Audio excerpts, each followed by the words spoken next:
Welcome to Suman TV. నేను మీ Suman TV. చాలామంది ఫారెన్లో సెటిల్ అయినటువంటి వాళ్ళు ఉంటారు. అంటే ఇక్కడ నుంచి ఏదైనా జాబ్ చేద్దామని వెళ్ళినటువంటి వాళ్ళు ఉంటారు, లేదా అక్కడ బిజినెస్ పెట్టుకొని సెటిల్ అయినటువంటి వాళ్ళు కూడా చాలామంది ఉంటారు. అండ్ కొంతమందికి ఇక్కడ ఇండియాలోను అండ్ అక్కడ కూడా బిజినెస్ ఉంటుంది, రెవెన్యూ సోర్సెస్ అయితే అక్కడ ఉంటుంది, ఇక్కడ ఉంటుంది. సో ఆ ప్రాసెస్లో ట్యాక్స్ కట్టడం అనేది ఎవరికైనా సరే సో ఏ విధంగా కట్టాలి అండ్ ఆ ట్యాక్స్ బెనిఫిట్స్ ఏవైతే ఉంటాయో వాటిని ఏ విధంగా తెలుసుకోవాలి అనుకున్నటువంటి ప్రాసెస్ ఒకటి ఉంటుంది. అలాంటి ప్రాసెస్లోనే సిపిఏని ఏ విధంగా చూస్ చేసుకోవాలి, సర్టిఫైడ్ పబ్లిక్ అకౌంటెంట్స్. సో అలాంటి వ్యక్తి ఈరోజు మనతో పాటు ఉన్నారు, మహేష్ ముత్యాల గారు. సో ఆ ప్రాసెస్ అంతా ఏంటి, ఏ విధంగా ఉంటుంది అనేది ఈరోజు మనం వారి మాటలోనే తెలుసుకుందాం. Hello sir. హాయ్ అండి. హాయ్ సార్, చాలామంది ఫారెన్లో సెటిల్ అయినటువంటి వాళ్ళు ఉంటారు. వాళ్ళకి ఏంటంటే ఇన్కమ్ సోర్సెస్ చాలా ఉంటాయి, అంటే మల్టిపుల్ ఇన్కమ్ సోర్సెస్ ఉంటాయి. అంటే ఇక్కడ ఇండియాలోనూ ఉంటుంది, అక్కడ ఉంటుంది.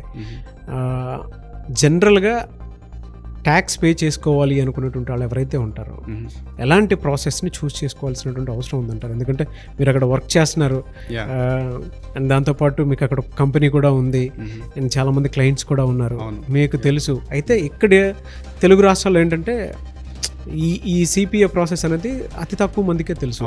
సో మీలాంటి వాళ్ళు కనుక దాని మీద అవేర్నెస్ క్రియేట్ చేసి ప్రాసెస్ ఇలా ఉంటుందని చెప్పి చెప్తేనే ఎక్కువ మంది తెలుస్తుంది కాబట్టి అడుగుతున్నాను, ఎలా ఉంటుందని.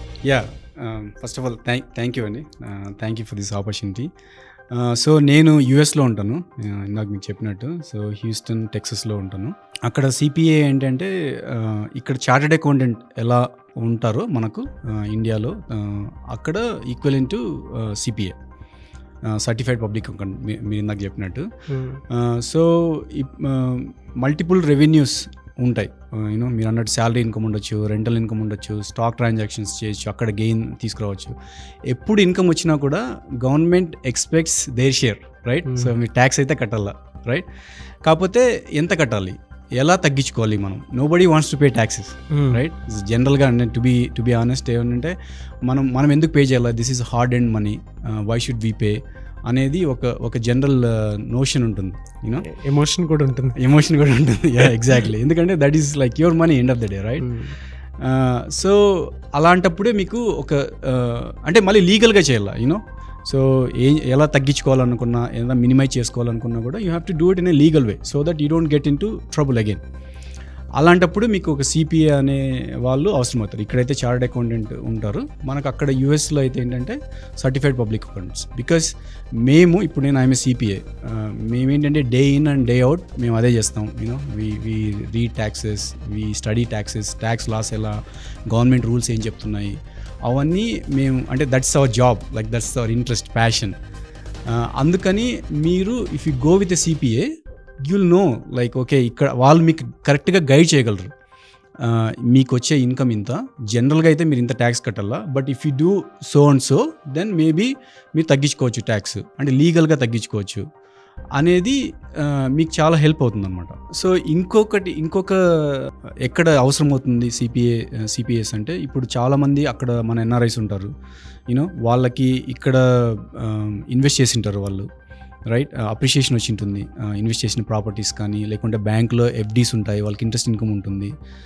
అవి ఇప్పుడు మళ్ళీ బ్యాక్ టు యుఎస్ వాళ్ళు రీపాట్రియేట్ చేయాలనుకుంటే, if they want to bring that cash back to US, అప్పుడు దెర్ ఇస్ ఎ ప్రాసెస్. మీరేంటంటే జనరల్లీ అలా ఇక్కడ బ్యాంక్లో ఉంచి అక్కడ బ్యాంక్లోకి ట్రాన్స్ఫర్ చేయలేరు అనమాట. There is a process, you have to follow that. ఇక్కడ మనకు ఆర్బీఐ రూల్స్ ఉంటాయి, Indian income tax government rules ఉంటాయి, you have to follow those rules. And అక్కడ కూడా యూఎస్ గవర్నమెంట్ రూల్స్ ఉంటాయి. ఫర్ ఎగ్జాంపుల్ ఇప్పుడు మీకు ఇక్కడ ఒక 5 years బ్యాక్ నేను ఒక ల్యాండ్ కొన్నాను, right? So I invested like 50 lakhs.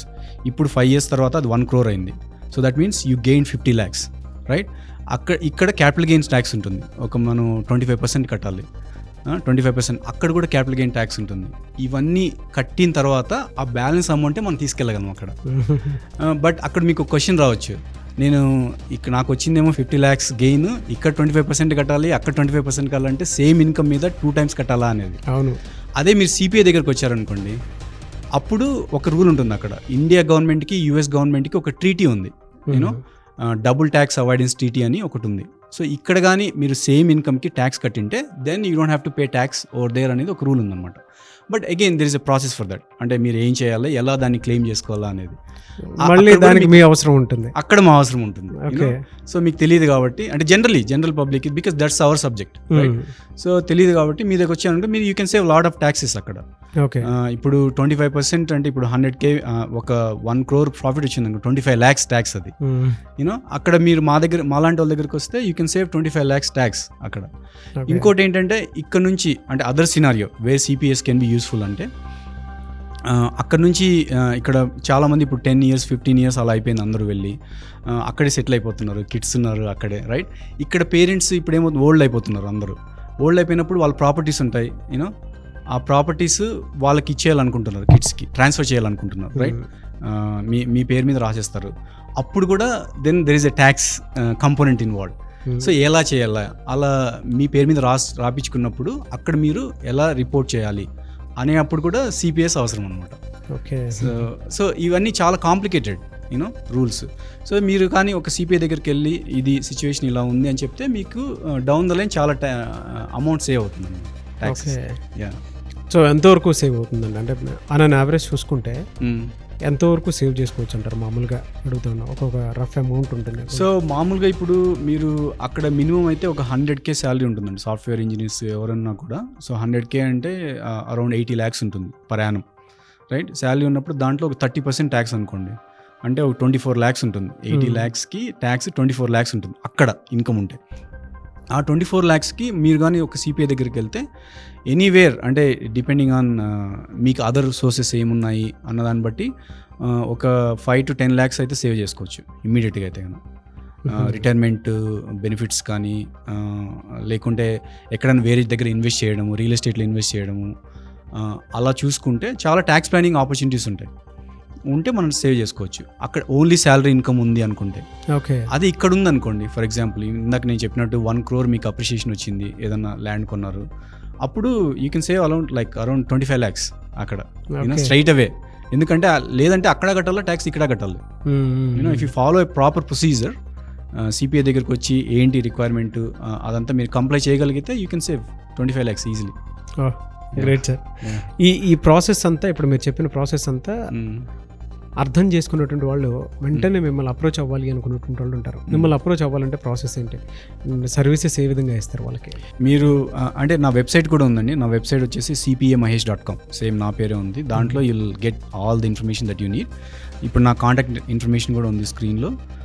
So you can approach మీ. నేను యూఎస్లోనే ఉంటాను, బట్ యూఎస్లో ఒక స్టేట్లో ఉన్నా కూడా we serve clients across the states. 50 states ఉన్నాయి కదా, అన్ని స్టేట్స్లో ఉన్నారు మన క్లయింట్స్. అన్ని స్టేట్స్లో ఉన్నారు, ఆన్లైన్లో రిమోట్ చేస్తాము. సో మేము పేరోల్ ట్యాక్సెస్ చేస్తాము, ఇన్కమ్ ట్యాక్సెస్ చేస్తాము, sales tax, different types of taxes అనమాట ఇవన్నీ. Plus international tax, India US ఏదైనా ఉండేది. ప్లస్ అకౌంటింగ్ కూడా, మీ బిజినెస్ ఉంది, మీకు అకౌంటింగ్ నీడ్స్ ఉన్నాయి, అకౌంట్ ఎలా చేయాలి, ఫైనాన్షియల్ స్టేట్మెంట్స్ ఎలా ప్రిపేర్ చేయాలి, అవన్నీ చేస్తాము. ప్లస్ మీకు ఇప్పుడు ఏదైనా మీరు తప్పు చేశారు, ఇంతకుముందు ఆడిట్ వచ్చింది, మీకు రిప్రజెంట్ చేయాలి ఆడిట్ గవర్నమెంట్ దగ్గరికి వెళ్ళి. So we can represent you, just like ఇప్పుడు లాయర్స్ ఎలా రిప్రజెంట్ చేస్తారు కోర్టులో, అలానే మేము కూడా ఐఆర్ఎస్ దగ్గరికి వెళ్ళి. ఐఆర్ఎస్ అంటే ఏంటంటే internal revenue service, American government. ఇక్కడ ఇన్కమ్ ట్యాక్స్ డిపార్ట్మెంట్ ఎలా ఉందో అలా American government tax department is IRS. వాళ్ళ దగ్గరికి వెళ్ళి మేము రిప్రజెంట్ చేయగలం అనమాట. ఏదో ఇంతకుముందు ఎందుకు ఇష్యూ అయింది, వాళ్ళు పెనాల్టీస్ వేస్తారు. ఇప్పుడు ఏదన్నా మీరు చెప్పిన, నేను ఇందాక ప్రొసీజర్స్ రూల్స్ ఉన్నాయని కదా, అవి కానీ మనం ఫాలో అవ్వలేదు అనుకోండి, దెన్ పెనాల్టీస్ ఉంటాయి. Penalties will be huge. ఇప్పుడు ఒక క్లయింట్ ఉన్నారు నాకు, ఆయనకి ఇక్కడ బ్యాంక్ అకౌంట్ ఉంది. బ్యాంక్ అకౌంట్లో మోర్ దాన్ 10 lakhs బ్యాలెన్స్ ఉంటే దెన్ అక్కడ ఒక రిపోర్ట్ చేయాలన్నమాట మనం. ఫారిన్ బ్యాంక్ అకౌంట్ రిపోర్టింగ్ అని ఉంటుంది. అది కానీ మిస్ అయింది అనుకోండి, పర్ యానం $10,000 ఛార్జ్ చేస్తారు. అంటే 8 lakhs జస్ట్ ఒక అకౌంట్ ఉంది అని మనం చెప్పకపోతే అక్కడ 8 lakhs rupees ఫైన్ ఉంటుంది అన్నమాట. సో ఆ సినారియోలో మీకు ఏదన్నా మీరు రిపోర్ట్ చేయలేదు పాస్ట్లో, మీకు ఇప్పుడు ఆడిట్ వచ్చింది, అలాంటి కేసులో కూడా we can take up those cases. We can represent and try to save you that penalty. Sir, thank you అన్న, thank you so much Mahesh గారు. మై ప్లెజర్ అండి, థ్యాంక్ యూ. సో చూసారు కదండి వీడియో. సో ట్యాక్స్ ప్లానింగ్ కోసం అంటే యూఎస్లో ఉండేటువంటి వాళ్ళు చాలామంది ఉంటారు. వీడియో చూసిన తర్వాత ఒక మంచి సిపిఎన్ కనుక మీరు చూస్ చేసుకుని ముందుకు వెళ్ళాలి అనుకుంటే మహేష్ గారి కాంటాక్ట్ నెంబర్ అంతా ఇక్కడ కనిపిస్తుంది స్క్రీన్ మీద మీకు. దానికి మీరు కాల్ ఆర్ మెసేజ్ వాట్సాప్ చేసి డీటెయిల్స్ అన్నీ కనుక్కొని అండ్ మీకు ఉండేటువంటి డౌట్స్ ఏవైతే ఉంటాయో సో అపాయింట్మెంట్ తీసుకుని మరీ మీరు క్లియర్ చేసుకోవచ్చు. అండ్ సర్వీసెస్ ఏమైనా కావాలి అనుకుంటే కూడా ఆల్రెడీ ఆయన వీడియోలో కొన్ని సర్వీసెస్ చెప్పడం జరిగింది. ఆ సర్వీసెస్ అంతా మా సైడ్ నుంచి మేము చేస్తామని చెప్పేసి. అండ్ ఆయన యూఎస్లో అవైలబిలిటీ ఉంటారు. The same time from anywhere మీరు కనుక అప్రోచ్ అవ్వాలి అనుకుంటే స్క్రీన్ మీద కనిపిస్తున్న నెంబర్ సంప్రదిస్తే ఆన్లైన్లో కూడా మీకు అవైలబిలిటీ ఉంటారు. ఈ వీడియో లైక్ చేయండి, షేర్ మాత్రం తప్పకుండా చేయండి. ఇలాంటి మరిన్ని వీడియోస్ కోసం మా ఛానల్ ఫాలో అవ్వండి. Thank you.